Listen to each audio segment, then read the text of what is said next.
Good morning, everyone. Thank you and welcome to the Democracy in a Box 478 conversation, civil conversation. My name is Zachary Weaver, and Don Bender and I are hosting. And this 478 conversation is inspired by Rotary's the four-way test and the 7 areas of focus and the 8 pillars of positive peace. The 4-way test, the questions are, is it the truth? Is it fair to all concerned? Will it build goodwill and better friendships? And is it beneficial to all concerned?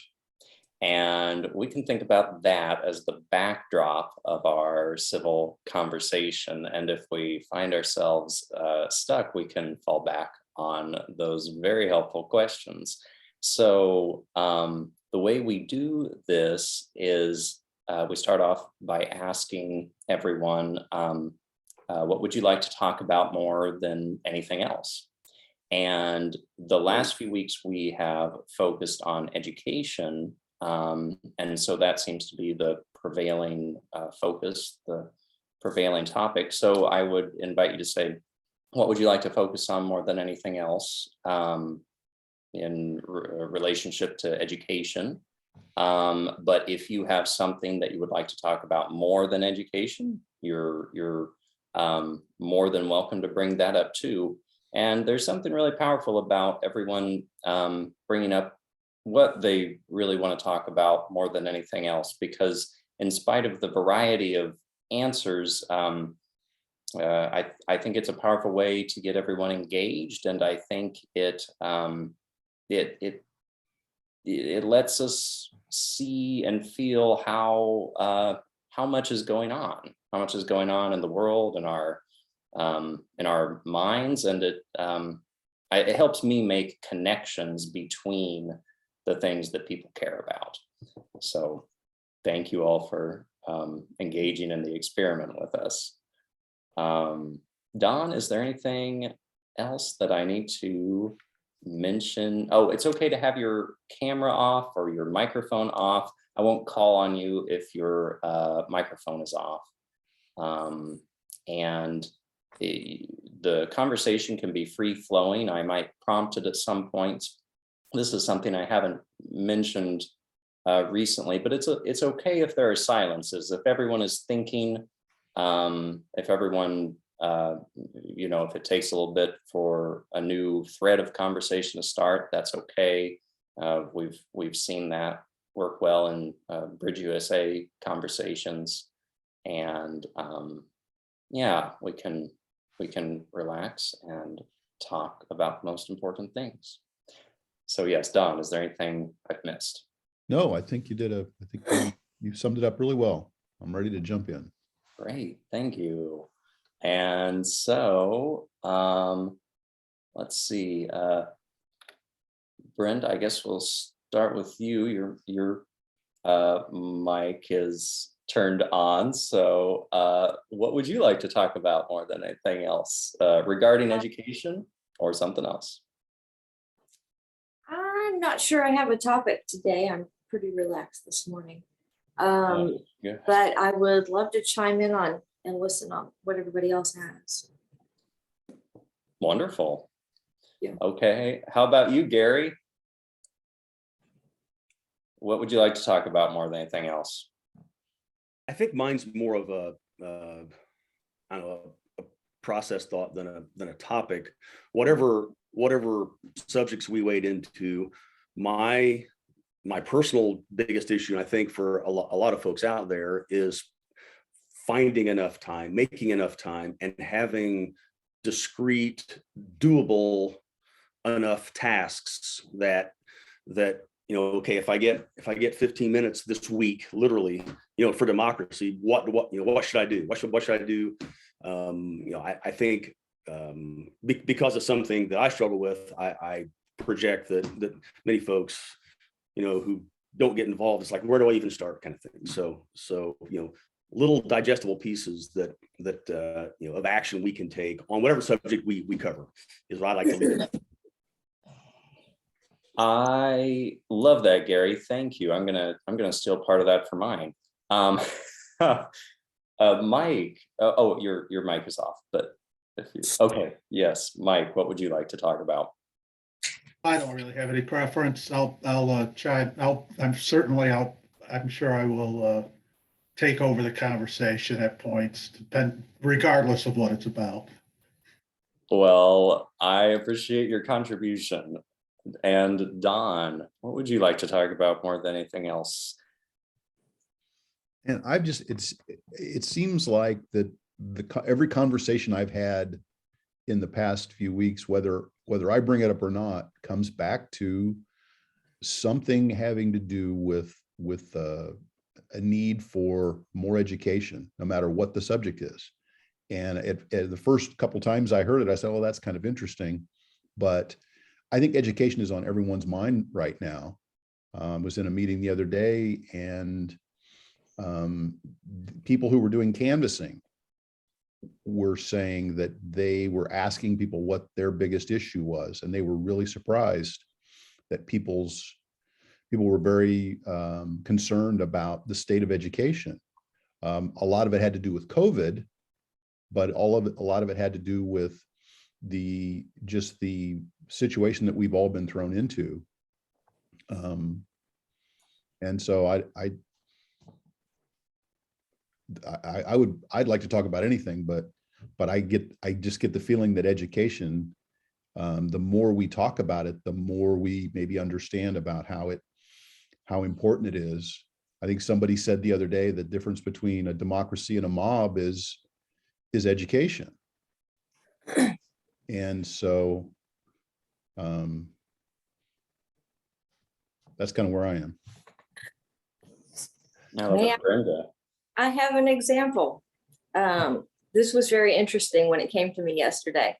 It was a video on, and the content isn't so much important as the process, I believe. I mean, the content is more important to some people than it may be to others, but it was a woman in Arizona who took on the school board to have them lift the mask mandate. She did it by going to the bond company, all the elected officials for the school boards, the city council, and the elected officials, mayor, everything. They have to be bonded. So there are usually, she said, one or two companies in the state that write the surety bonds for these people. They have to be bonded with $1 million. And she went and pulled that person, the school board member, or the superintendent's bond. She pulled the superintendent's bond. She served the superintendent with a letter of intent. She gave her list of demands to remove the mask mandate and this and that and something else. And if that person does not comply with those demands, you file a claim against them, and they have to cough up $40,000 per claim.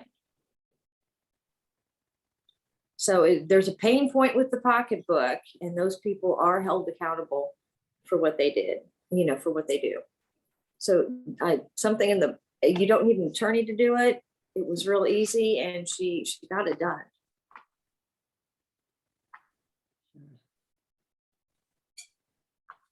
Okay. Thank you for sharing, Brenda. Yeah. Yeah.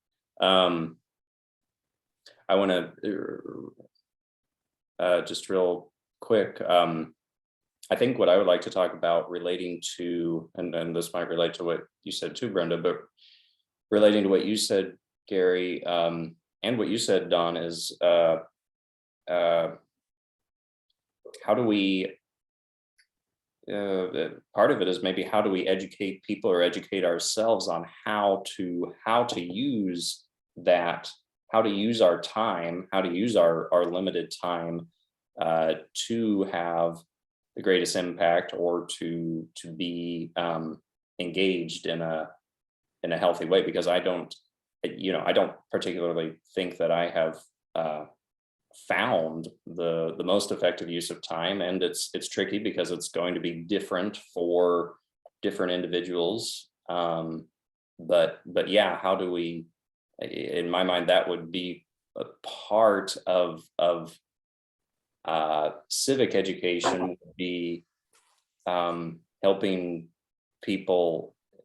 individuals identify how they can most effectively use their time especially when they're faced with a world or all of this information or this system that's our government that feels overwhelming, feels like, how do I make a difference? What's effective? So yeah, I would be curious if we talk some about that, but I'm open to opening up the conversation. Yeah, I'm really curious about it. It's almost, I almost go to the 4-way test when it comes to what you were talking about, Brenda, of there seems to be, so here's this way for, one individual to make quite a bit of impact on the entire school, but then I find myself wondering, is that fair to all concerned if the rest of the school, like if does that mean everyone goes and files claims in different directions? What they did was they lifted the mandate and they made masks optional. Okay.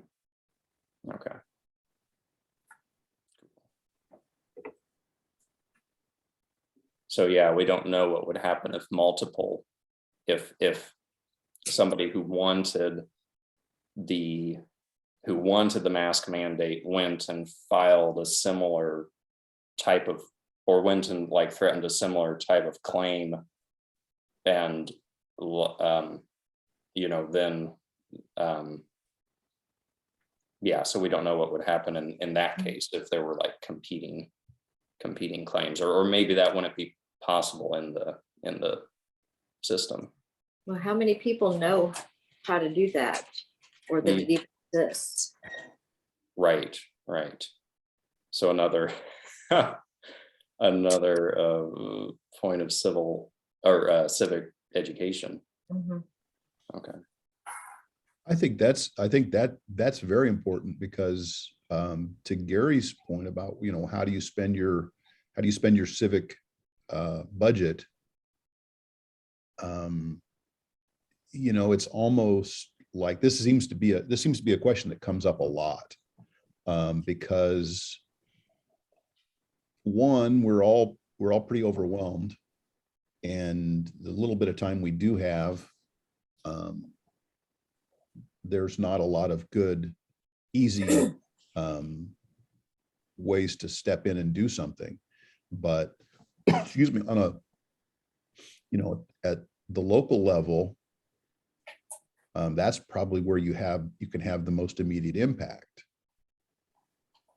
But there's not a lot of, it's out there if you want to dig around, but it's not, I think a lot of every government entity, from the smallest local all the way up to the federal government, there don't seem to be a huge amount of available information unless you want to dig into it.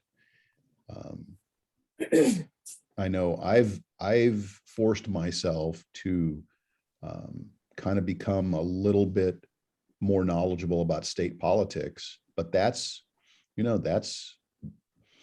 I haven't gone to that next step where I'm really taking much action. Occasionally I will call my state rep or my state senator, but for the most part, I'm just, the little bit of time that I do have, I spend on just trying to stay up with what they're talking about. And there's not a lot of great information. The news organizations don't really cover that. They, if you go on the local news, out of 30 minutes, once they get through the weather and the sports and the crime, there's not a lot of time for what's going on with the local or the state government. So I think that's a real issue. I think if you want to get involved in local politics, I mean, a lot of people are running for office. I'm not advocating that, but I think it's a lot of work. I think that what I've done is, as I said I was going to do, was sign up to volunteer to be a poll worker, an election worker. And I think that gets you right into it. And you make it, I think, I haven't done anything yet aside from sign up for it, but I think it gives me an opportunity to see what's going on the front lines and talk to other people. And, as I said last session, Steve Bannon is telling people to go be an election worker. And he wants them to be an election worker in such a way as to get Trump elected, for example.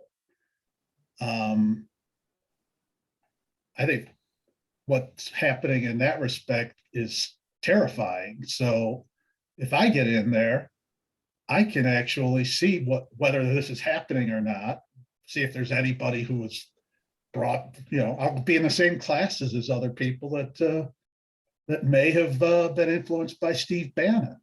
And who knows, I might have a conversation with those people. And maybe we'll get to a point where we have some agreements on things and we're thinking sane thoughts. Who knows? It's a way to get right in the front lines and talk to people in a way that will influence the election. It will. Being there will make a difference on election day, but also in the days before that, when I have interactions with other election workers, other people that are being trained for this. So I think that's the most instantaneous way to get involved. And I think it's brilliant. My hat's off to Steve Bannon. Yeah. Frankly. Mike, just how much training is involved?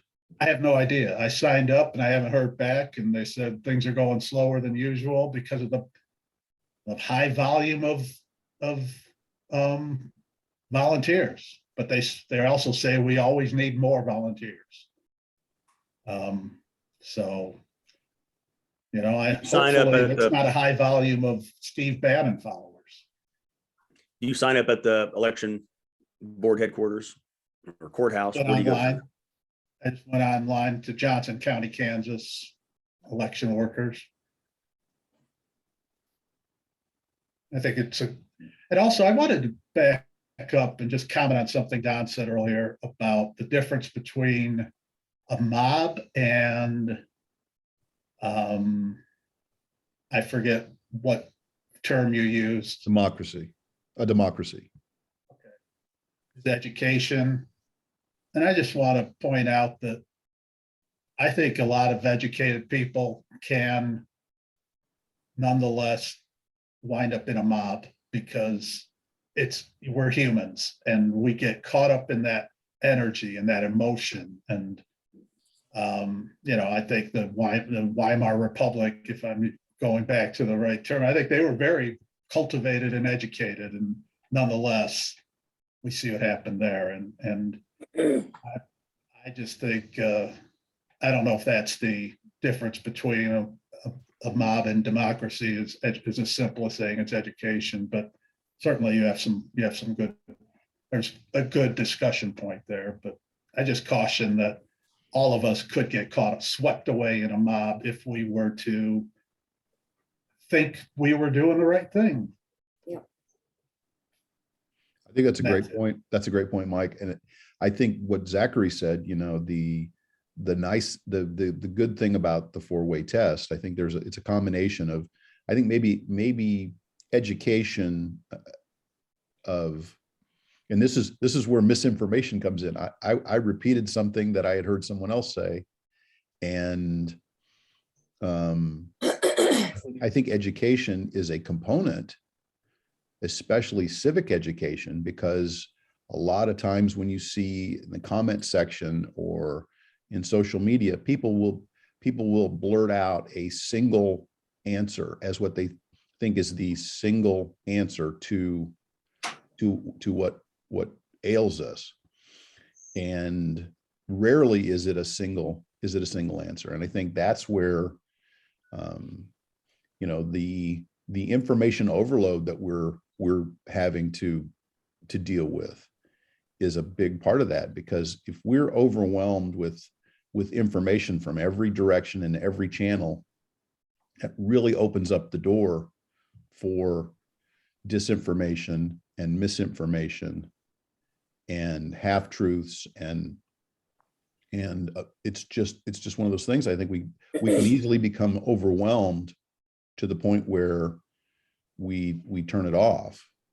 And that's where I think that the four-way test comes in really well, especially the second question. If you ran everything through the four-way test before you repeated it, you know, and the second question is it fair to all concerned? You know, that would be a you know, that's something you could run the action of the person challenging someone's bond, or you could I think the back to the part you said about being an election worker is really great, because it is action civics, because a free and fair election is dependent on not only people volunteering to work, but also being there to be a check on the process itself to make sure that it is fair. And I can see where as we become more divided ideologically, and if we lose sight of the fact that free and fair elections are good for everyone, and just the pure logistics of making sure that you get enough people to man the polls, that's paramount to making it fair to all concerned. And there are those who spread misinformation and disinformation that would like for us to believe that somehow in some parts of the country, a one-party system wouldn't be bad. And I think that's obviously not fair to all concerned. If you're a conservative in Boston, you know, are your rights as important as a progressive in Western Kansas?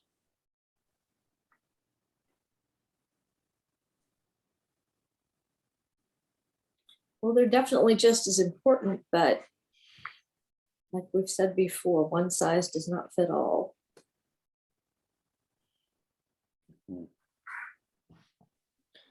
I'm imagining a mob maybe stopping and chanting, "Is it fair to all concerned?" Because it's what you were saying, Mike, really, I mean, that's absolutely, that feels absolutely true, that education doesn't necessarily make the difference. And it made me start thinking about, well, what does make the difference? And it seems to be a very possibly even a very specific kind of education, which is maybe just, and I don't even know if this would work, but some kind of, it would take anti-mob education in order to maybe, or possibly it might even be training, because if we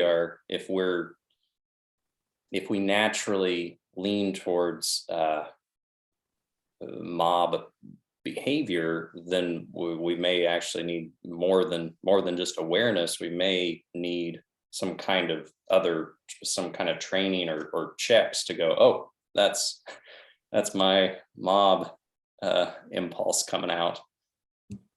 But yeah, that was that kind of going off on a tangent there, I think. But I was curious to ask you, Gary, with the question that you have you found anything helpful in that area of targeting your time? Yeah, I'm going to look into being a poll worker. Thanks, Mike.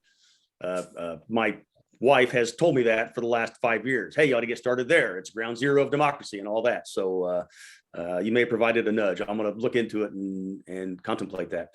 We all should be listening to our significant others a little closer. But I'm glad that she set the table for me to nudge you over the edge. Yeah. I hope you do it. I'm excited about the possibility. Yeah, that's a place to start, and that's something that you can plan for. You know how much time it's going to be, you budget for it, you make it work in your schedule. Yeah, that's great.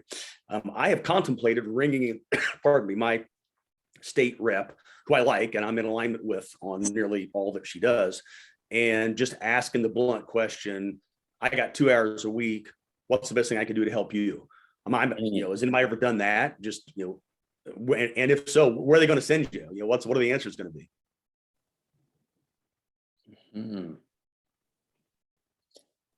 I really love that approach, Gary. At this point, I'll try it and I'll report back next time we talk. Hey, that's awesome.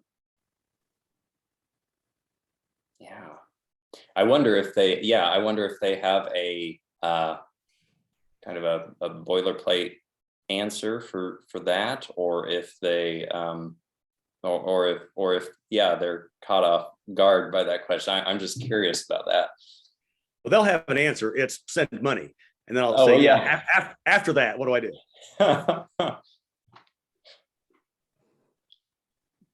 How many times can you click the donate button in 2 hours?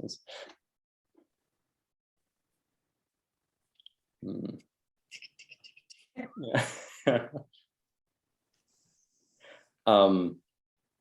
Well, another thing, something we talked about a couple of weeks ago was we talking more about the Agents of Influence game, which is the game sort of teaching middle schoolers on how to approach or identify misinformation and disinformation. And we could talk a little bit more about that, but I realized I'm embarrassed for as many times as I've said those words now, Don. I don't know the difference. I couldn't specifically tell someone the difference between misinformation and disinformation. I have a guess, but I don't actually know the definitions. Do you happen to, or does anyone happen to know? Well, I think misinformation is not willfully provided by the communicator or by a source. I think it's just confusion, whereas disinformation is an active intent to deceive. Okay, that was my guess. Yeah, thank you, Mike.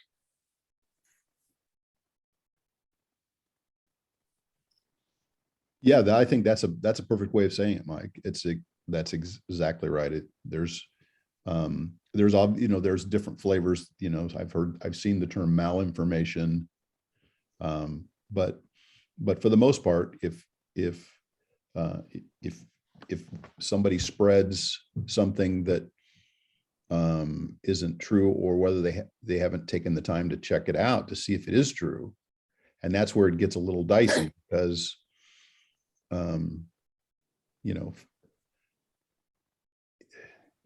you start parsing information, there's lots of examples of a half-truth, or to those of us who are old enough who remember Paul Harvey he had his one of his bits was the rest of the story, where he would tell you something and he would give you the partial story, and then he would come back and after he had sold something and gave the rest of the story, which obviously for entertainment purposes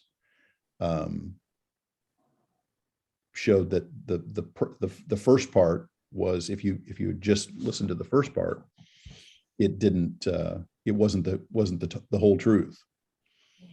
And there's lots of examples of that. I am infuriated many times with the press, and especially the electronic version of the press, where you will see a headline, which is a lot of times, with the time constraints that we have, sometimes that's all we have time to do is kind of scan the headlines. And when you take the time and read the whole story, there's very little about the headline that matches the true story. And I think that's where it would be easy to, is that intentional disinformation? Or is that, that's where the, running it through the test is so important, because then you say, well, what is the purpose of this particular source of information? Are they trying to get compensated by the number of clicks? Or do they want you to stay on this site and scroll through 43 ads? Or are they really trying to give you the whole story? And that takes a lot of work. Mhm. People who are utilizing disinformation, half truth or falsehoods with a motive, hope that they're successful in putting it out there. So then misinformation, folks who, somewhat innocently just keep passing it on as, well, I read it somewhere, it must be true, kind of thing. And so the disinformation effort becomes a wave of misinformation. And the providers of disinformation are so very good at piecing some little kernel of something that is kind of true and then weaving it into something that's, that's insane. My father standing on the sidewalk, Don Bender, with you and I, saying there's a new tax coming, 1% on all your bank transactions. It's like, what? What are you talking about? Well, that was totally wrong. And you know what? Step one of the 4-step process is what they skip to go on and say it. Is that true? Start there. Mhm.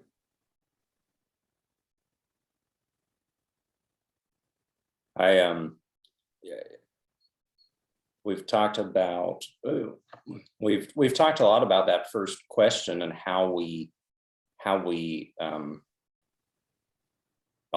that's almost one of the more difficult ones to apply. Maybe it's just right now in our time, but is it the truth? I was listening to the way Anahata spoke a few weeks ago when she joined us, and I came away from it thinking, another way to phrase that question that might even open up more conversation with certain people would be something like, what are the facts? Like, that's something, that's an idea. What are the facts? And then, being able to identify those, because it, I think, the truth is kind of what creates the mobs. A lot of times is they go, well, this is the truth. What I'm telling you is the truth, or what I believe is the truth, or this is being said is the truth. And so people I feel like there can be some resistance to people hearing, is it the truth, because they've often built their identity on it or something. Whereas if we, whereas I was just, exploring, if I were to ask someone, like, okay, so what are the facts around this, that makes it a collaborative process, and we can find those details together. Well, thank you, Don, for sharing the articles about the understanding the four-way test and history of the four-way test in the chat. I would love to hear any and all of you tell me your best, most effective method, things you say when having a conversation, someone tells you something you believe to be blatantly false. My first reaction to that is not very civil, and I'm working on developing 2 or 3 responses that help us get there. Yes, please. What have you found to be effective? Oh, no, I'm agreeing with you about it. It's hard to be completely civil sometimes, I'm going to have to think about a good response to that, because I know lose my number isn't very helpful. Shouting that, it doesn't really help at all.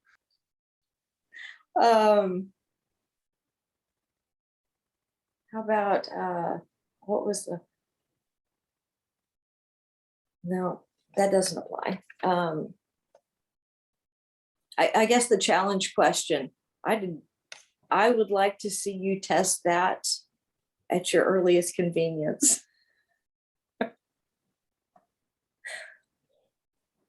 Yeah, because the truth is, I have not had very much experience doing this. I typically avoid those confrontations enough, and I gravitate to these opportunities where everyone can, there's an understanding that everyone is going to talk civilly about each other. Oh, this is great.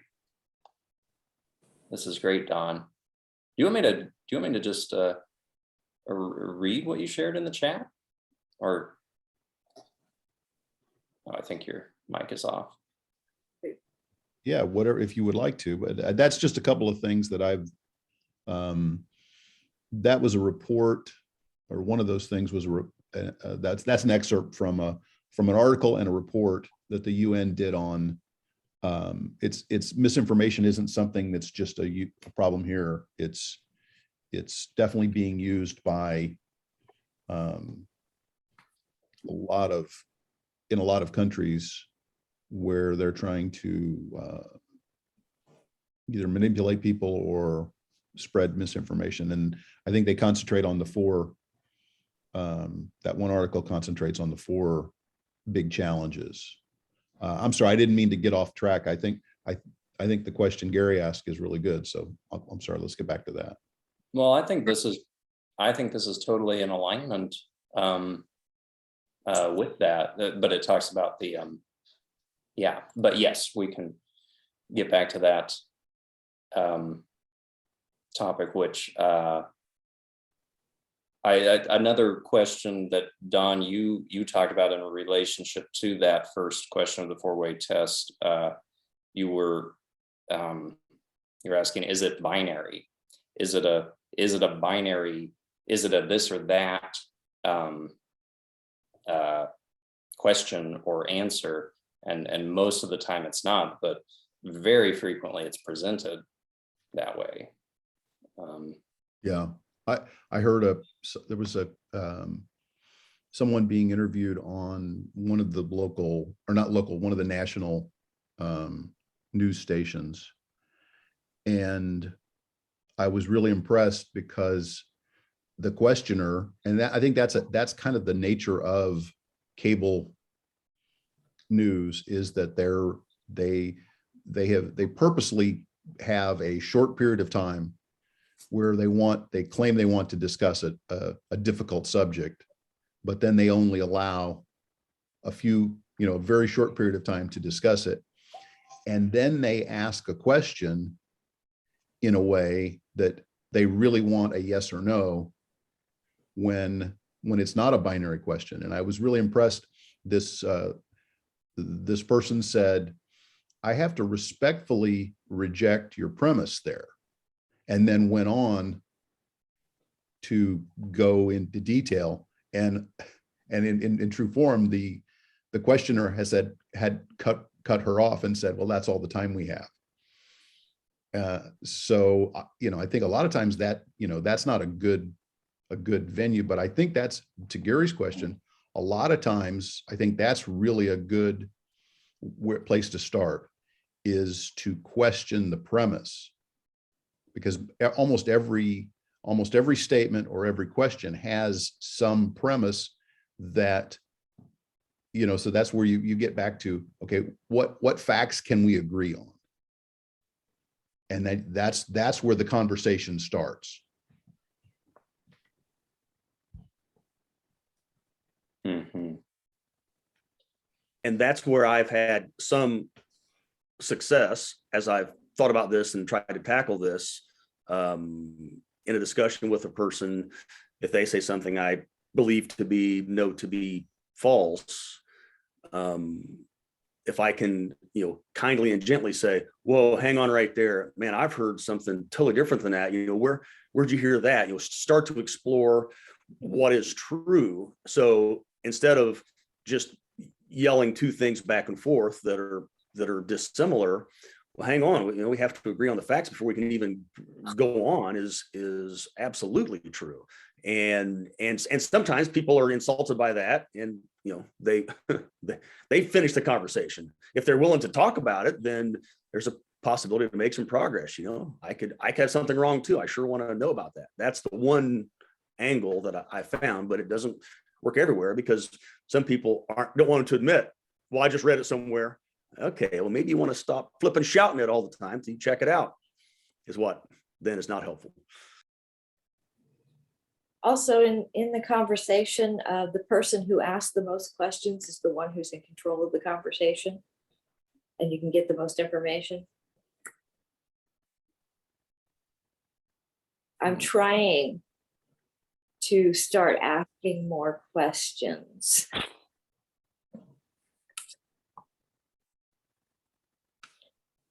I love all of this conversation because it is so, this conversation is, I don't know if this is the right word, but it's a little bit meta in that we're having a civil conversation about civil conversations. And that's part of the purpose, or that's some of what started these civil conversations is just that we're trying to find more ways for people to come together and talk about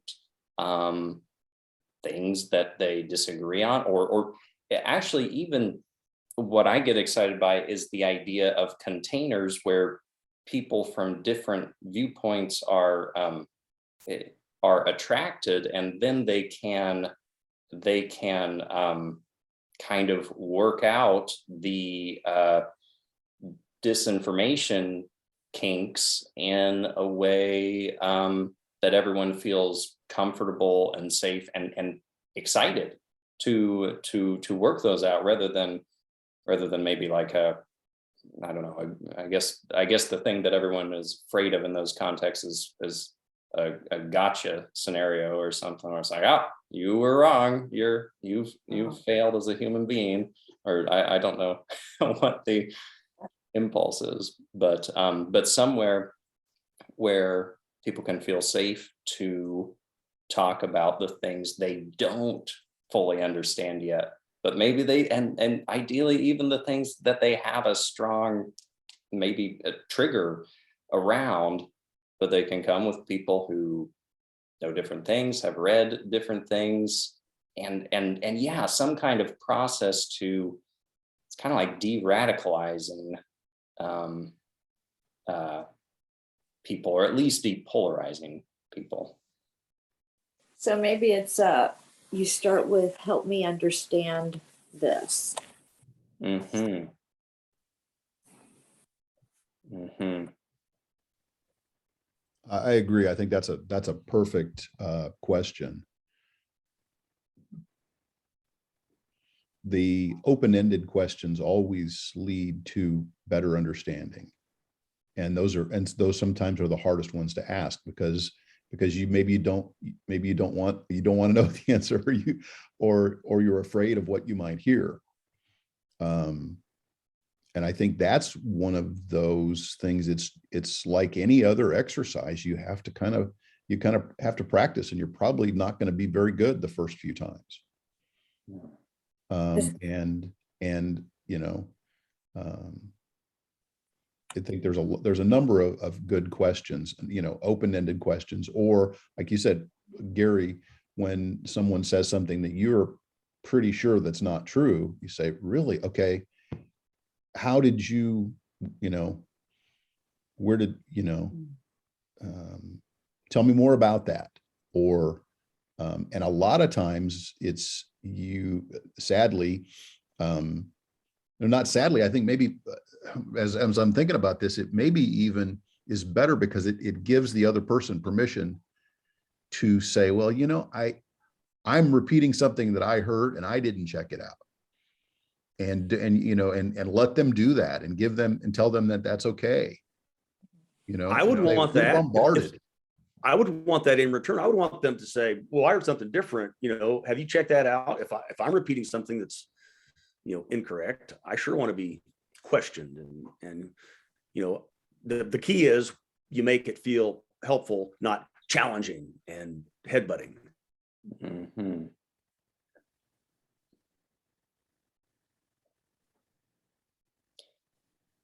I think one of the challenges we've had to these kind of things is finding a way to sort of get people interested or involved in this kind of conversation or this kind of approach. And I think I talked about this with you, Don and Brenda, last week a little bit. I was thinking about it from the perspective of knowing a lot of people who are in sort of an acute financial crisis or something, and just how much unhelpful advice they can get in those scenarios. And I was thinking, what if I said, okay, I want to build a roadmap for someone in an acute financial crisis. So I'm going to open up to letting people sort of give me the advice that I should give to someone in that scenario, and sort of build a map. And at the same time be able to, I know people in those scenarios, and so then I can ask relevant questions without it just feeling like resistance. I can be like, okay, and so what happens if that person doesn't have a car? What happens if that person is extremely depressed? What thing do you start on first? So I'm thinking about that in the context of some of maybe other specific topics or something. It's like, hey, I need you to come and explain to me how to get from here, or I need you to come and give me the full story on this, and then in that way we might be able to get people to open up and start thinking about the full story more than just the sound bites. So anyway, I guess I went into brainstorming mode, but yeah, if anyone, I think the reason I go here is because I keep thinking we need to maybe start finding a way to do this in mass, or to have something that we can, that other people can start up easily, that that actually works as far as drawing participants in. I think, like, I'm really excited about the Agents of Influence game. And I think there are a lot of things happening in this space, but I'm always excited for any new ideas I can get around this.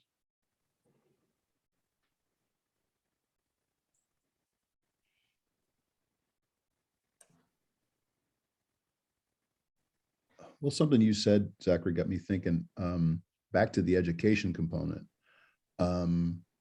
I think a lot of us, I know I sometimes get in the trap of thinking of education as something that is administered by society.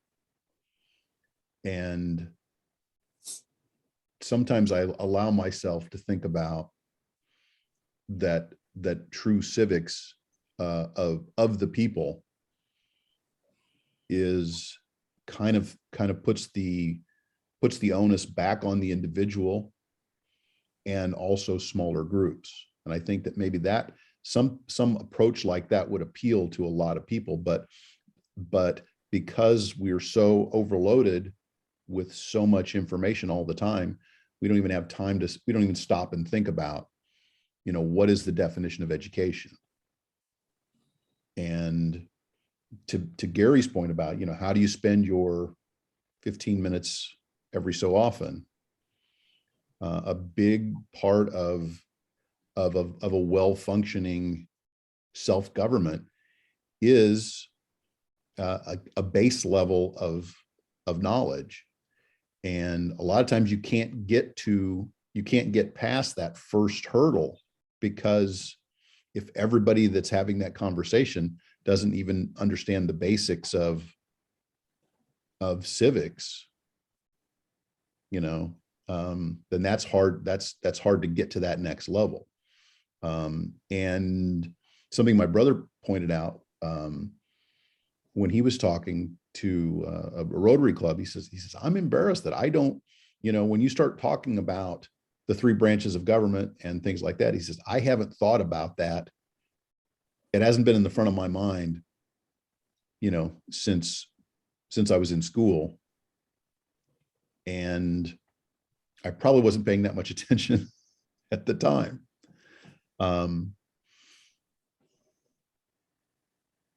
So, as far as the education component, I think that's maybe somewhere where we could be, that's something we could either through the light of the 4-way test, or some sort of, I know the video game that they're working on is addressing it at the level of 8th, 9th graders before they really are even thinking about being involved in politics. Addressing something that's in their real life. They've got, they're users of and potential victims of social media and disinformation. And in some ways, I think maybe even some of the older generation can be more susceptible to that, because there's a generation, Gary and I have talked about this before, our age and especially our parents' age, where they don't question something that a friend sends them. Well, of course, why would they would never give me bad information. And the problem is, unless you educate yourself and do that hard work, then you don't know that information is true. And then you have the potential to pass it along.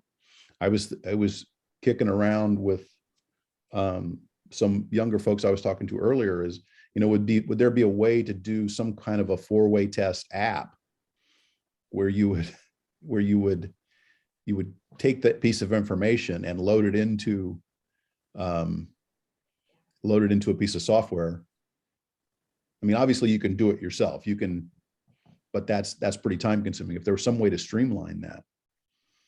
Yeah, if it was on the internet, wouldn't more people be likely to go there and try that? Maybe.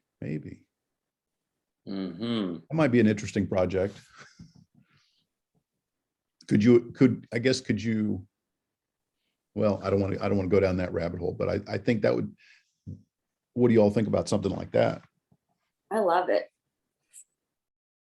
I love it a lot. That would have a Snopes component to it, checking the truth of some statement. Yeah. I know there's, of course, because of the Agents of Influence game, I've been Googling some things. And of course, now my social media is bombarded with all sorts of information about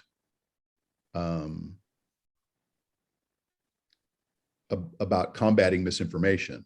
And there are a lot of fairly simple algorithms, a series of 6 questions or or whatever. I think that's, a lot of it goes back to, the old things that our mothers probably told us, consider the source. Is this coming from, is the source a trusted source? Is this someone that has, does the source have an ulterior motive? Mm-hmm.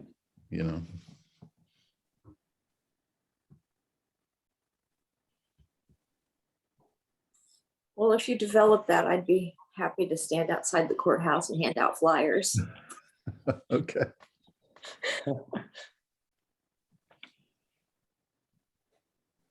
Zachary, we're getting close Okay. to the hour. Do you want to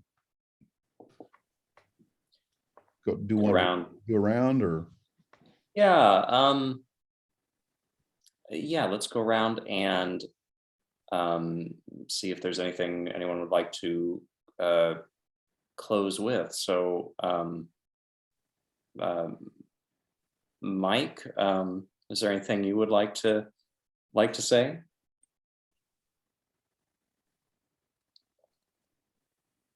Just I'm beginning to really enjoy these conversations, so I appreciate what you're doing here, and looking forward to the next step. And I'd just like to, and I haven't taken any action on it. I guess I could search it out, and I think Don sent me something. We're just closing our fiscal year at work, but I'm curious in actually playing that game, Agents of Influence, or at least whatever there is ready to be played, because I think if we're talking about it in the abstract, I said this last time, and we're putting all of our hopes and dreams on it, and we don't have any kind of concrete understanding of what its pros and cons are. So I think it's a good idea for all of us, if we're going to talk about it, to actually play the thing and see what it is before we get behind it. Yeah, I think that's great. Don, are there any, or you did send some opportunities related to the game.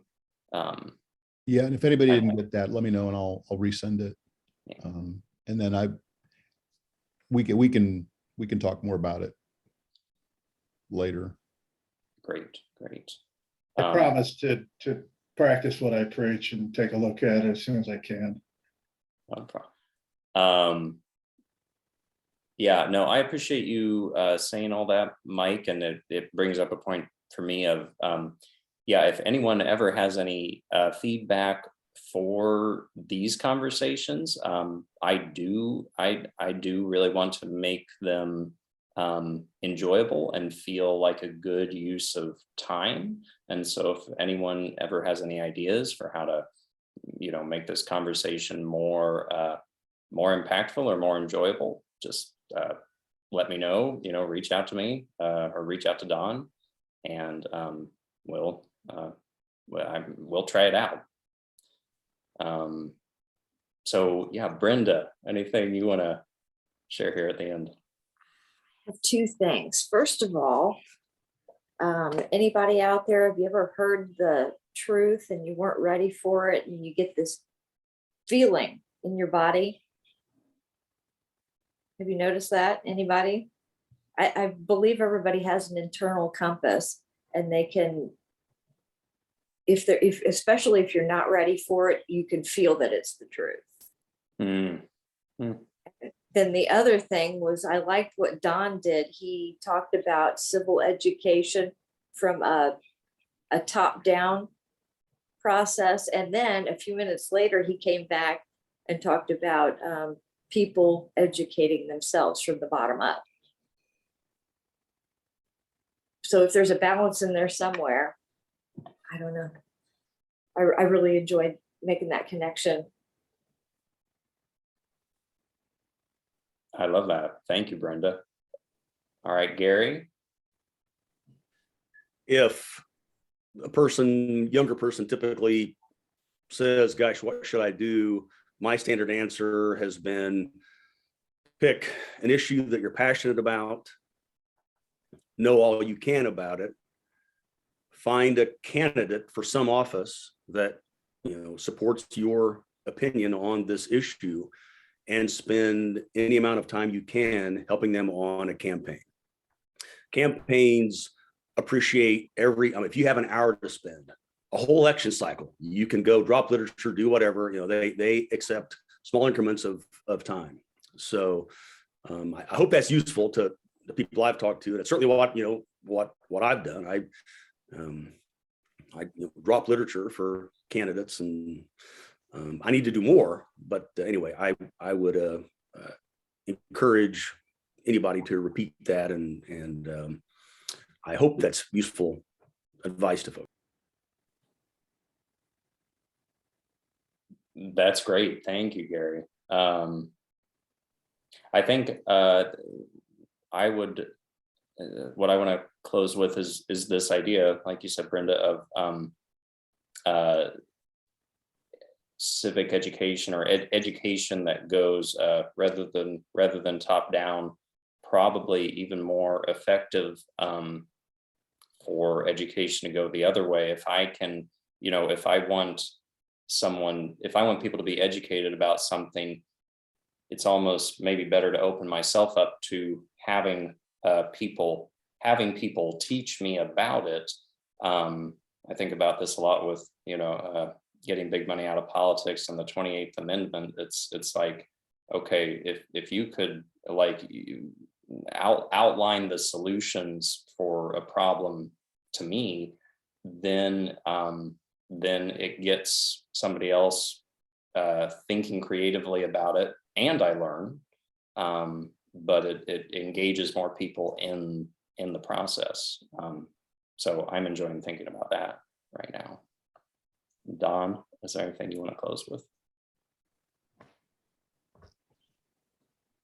I think knowledge is scary, but the opposite is dangerous. And I think so much of our systems and the society that we have tricks us into thinking that we are powerless. That seems to be a common thread that I hear among everybody, is that from even visiting U.S. senators' offices, who are some of the most powerful people in this country, but they feel powerless because of the system. And, you know, if you go back to the founding documents, you know, yes, those people were not totally true to their ideals, but they did have ideals. And, you know, our responsibility now, I think, is to, you know, if this country is based on those ideals and we believe in those ideals, we're not powerless, you know, and we're not alone. There's a lot of power in we. It's kind of oversimplified and it's kind of Pollyannish, but if a majority of us believe it and spend a little bit of our time working on it and working together, I don't think there's anything we can't fix. There are forces out there that definitely profit from or benefit from the status quo. But when you see, you know, every time there's a survey of just about any kind, 70 to 80% of the population of the US agree on the majority of basic principles and tenets. It's the details of how much government and the wedge issues that really drive us apart. And I think if we can, you know, a big part of education is if we can sweep away the nonsense and get down to talking to each other, there's nothing we can't achieve.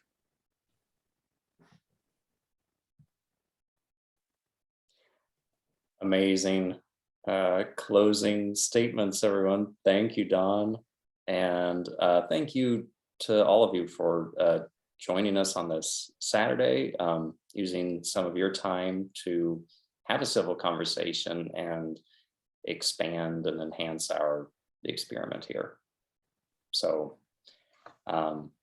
that's all I have to say. Thank you so much and have a great day.